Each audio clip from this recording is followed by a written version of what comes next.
Hi there. So you guys are going to be working on a resume through this process. And that's really important because once you complete your JPR, you might start looking for internships. So having a well-constructed resume is the beginning of making sure that's possible. It always surprises me that people don't necessarily know what is expected in a resume and kind of what the order is. The first thing I would do if I were new to any design would be to go and Google, what that is. So if I Google graphic design resumes, we're going to get a ton here. I'm going to find one that kind of grabs me, and then one of the things I kind of like what's happening here. One of the things that I like is that it's 3-column instead of 2-column. Most graphic design resumes end up being 2-column. It's becoming very much a thing to kind of go for an infographic approach. One of the things that I like about this is that it's really colorful. It's bouncing my eye around. She doesn't have a ton of experience, but she's making it interesting for me to look at what she has. The one thing I would recommend you don't do is ever put an image of yourself in a resume. That's considered kind of taboo. The one thing that I would consider, however, is making a little illustration of yourself. So you can see that once I find a resume that it grabs me, then it leads me to all these other interesting resumes that I might click through.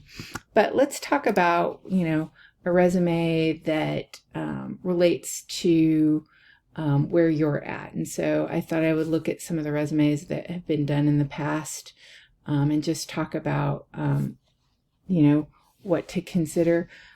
Just like any design, you should have a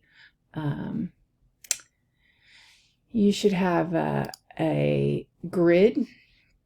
Now, if we look at these, you can see that it's pretty standard to have a 1/2 inch all the way around. She's a little tight here, and then it's often typical to have that larger bottom. Which we've talked about in other courses. You can see that she has a thin column and a more informational column. So you can see we can grab those.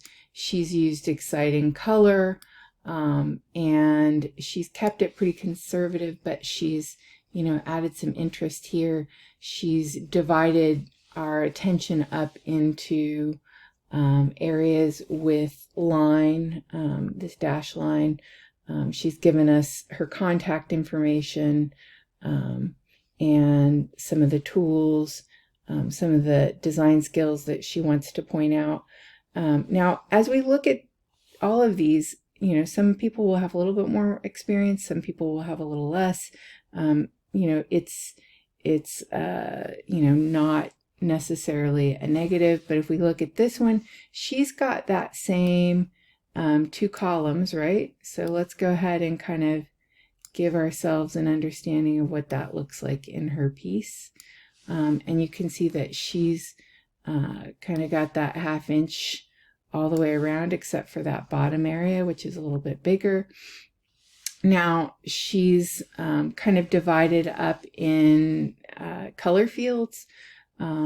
She's got an about me. It is typical to have the education first and then work experience, but she's dropped that in here because she's got a little bit more work experience. She's got references. You can do references, or you can say references available on request.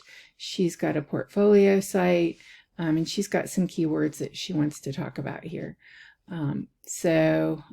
Again, we're going to see that he's got that kind of 1/2 inch all the way around, but he is, and we're a little not quite there here.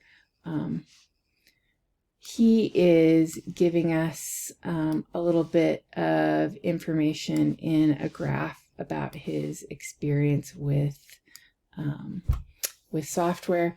I love the fact that he's kind of come up with almost a logo for himself here. He doesn't have a lot of work experience, but you know, he has made the most. He's given us bright colors. He's given us, you know, an interesting structure. He's done fun stuff with software. You know, so there's a lot of things that you can do, even though you don't have to. I'm probably going to beat a dead horse, you know, because I know that I talk about, you know, body copy should always be 9 point. The one thing that I think, you know, this could have been body copy, this Bachelor of Fine Arts with a concentration in graphic plus interactive design, and that probably should have been. So those could have been body copy, but you know, he's working to activate the space, so I understand. She's kind of come up with a little bit of a logo here. This would have been a great place for her to maybe make an illustration of herself. You can see that she's graphing things out, and she's using kind of not as narrow a column here. You know, you can make things look more, look fuller by the way that you lay them out. And so, you know, there's no shame in not having a lot of stuff on your resume now. Your your middle career as a student, and you're going to be starting to develop that. But you can see that she's made the most of her space, and she's made it interesting. So those are the kinds of things that you need to think about. Again, it is standard to, you know, kind of use this bar as informational and then do your education and your work experience here. But you can see that, you know, there are no hard and fast rules here. And as you hopefully go through and do some research for yourself on what graphic design resumes should look like, you'll see there's a lot of diversity and there's a lot of area for you to kind of explore and have some fun and personalize, because this is truly about personalizing your first impression to a future employer. So have fun with this, but also make sure that you have the information in there that you need, and make sure you're looking around and thinking about that. And I look forward to seeing your resumes. Thank you. Bye.